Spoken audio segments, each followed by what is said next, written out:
नमस्कार साथियों, मैं हूं आपका होस्ट कुलदीप सिंह पुनिया और मेरे साथ जुड़ गए हैं उदय भान जी, जो कांग्रेस के प्रधान हैं हरियाणा के। और आपने इनकी बातों से जान ही लिया कि बंदे में दमखम है और हम इनसे पूछेंगे सीधे सवाल और सीधी बात। राम राम जी। राम राम जी। स्वागत है जी आपका सबसे पहले हमारे चैनल पर। बहुत धन्यवाद पुनिया साहब। साहब ये जानना चाहते हैं कि कुलदीप का कहना है ये हल्का मेरा है, हल्के के लोग मेरे हैं और मैं निरंतर यहाँ का रहने वाला हूँ और मेरा ये गढ़ है, तो लोग दूसरे को क्यों चुने?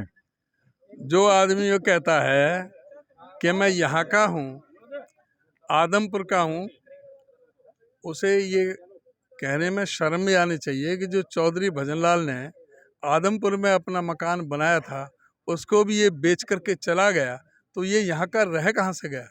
दूसरी बात, ये फतेहाबाद ज़िले का है, यहाँ का ये है ही नहीं। और तीसरी बात यह है कि कांग्रेस पार्टी ने 11 बार कांग्रेस की टिकट दी है। चौधरी भजनलाल जी अच्छे आदमी थे, उनके अंदर लोगों के बीच में कनेक्टिविटी थी, सुख दुख में शामिल रहते थे, विकास के काम भी किए। उनको कांग्रेस पार्टी ने 12.5 साल मुख्यमंत्री रखा, 5 साल केंद्र सरकार में मंत्री के रूप में रहे, तो कांग्रेस ने ही चौधरी भजनलाल को बूम किया था। लेकिन ये तो विदेशी खिलौना है, ये चौधरी भजनलाल की सारी चीज़ों को भूल गया। चौधरी भजनलाल के रास्ते पर तो ये चला ही नहीं। ये अपना बताए ना, कोई एक काम बताए किसी भी हल्का में, यहाँ आकर के मोटसरा में आकर के ये बताए कि भाई मोटसरा वालों, मैंने तुम्हारे लिए काम किया है, आप मुझे वोट दो। एक काम तो बताए आके यहाँ कि भाई मैंने आपके लिए ये काम किया है। मैं 18 साल से ये राजनीति में है, एमपी रहे हैं ये 2 बार। एमपी रहने के बावजूद भी एमपी लेड फंड एक ऐसा एक सांसद था जिसका एमपी लेड फंड भी वापस जाता था, उसको भी ये यूज़ नहीं करते थे। अब एमएलए फंड आता है 5 करोड़ का साल में, वो भी इसका यूज़ नहीं होता। और यहाँ तक भी जो भाजपा के जो स्पीकर है ज्ञानचंद गुप्ता, उन्होंने विधानसभा की कमेटी, ये पीएसी का मेंबर था, वहाँ से बर्खास्त कर दिया इस बात को लेकर के कि तुम किसी कमेटी की मीटिंग में आते ही नहीं, तुम्हारे पास कोई मुद्दे नहीं है, ना प्रदेश के लिए, ना आदमपुर निवासियों के लिए, आदमपुर हल्के के लोगों के लिए तुम्हारा यहाँ पर रहने का कोई लाभ नहीं है, इसलिए तुम्हें इस कमेटी से बर्खास्त किया जाता है।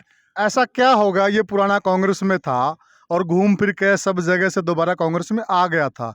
जैसे ही उदय भान जी कांग्रेस के अध्यक्ष बने, उदय भान जी ने ऐसा क्या कर दिया कि इसने भागना पड़ा? ये अस्थिर दिमाग का आदमी है, ये स्थिर नहीं है। और इसका हर समय इसको तो 2005 से ही दौरे पड़ रहे हैं मुख्यमंत्री बनने के, भावी मुख्यमंत्री, लेकिन अब बोलती बंद है। भारतीय जनता पार्टी के मंच पर कहीं भी अब ये नहीं कह रहा कि मैं भावी मुख्यमंत्री बनूंगा, अब तो ये कह रहा मैं आदमपुर को छोड़ करके राजस्थान की राजनीति करूंगा। ये कह रहा है कि मैंने जो विकास किया, या कांग्रेस जो वोट मांग रही है, हमारी बात हुई थी गीता भुक्कल जी से, उन्होंने कहा कि भजनलाल ने भी विकास किया, वो कांग्रेस के मुख्यमंत्री थे, इसमें कुलदीप का कोई योगदान नहीं। ये कह रहा है कि इनके पास वोट मांगने कुछ नहीं, तो मेरे पिताजी के नाम पे वोट मांग रहे हैं।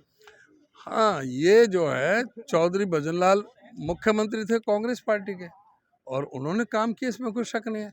18 साल से जब से ये राजनीति में प्रकट हुए हैं, राजनीति में 18 साल में इन्होंने क्या किया है, उसके नाम से वोट मांग के दिखाएं। अभी भी कब तक बाप दादाओं के नाम से करता रहेगा? अब तो बाप दादाओं को बेचने का काम कर रहा है। जो पुत्र उसी को सपूत कहते हैं, जो माँ बाप की जो प्रॉपर्टी है उसको आगे बढ़ाए, उनके सिद्धांतों को आगे बढ़ाए, उनके विचारों को आगे बढ़ाए। लेकिन इसने तो उनको बेचने का काम किया, उनके नाम को बेचने का काम किया है।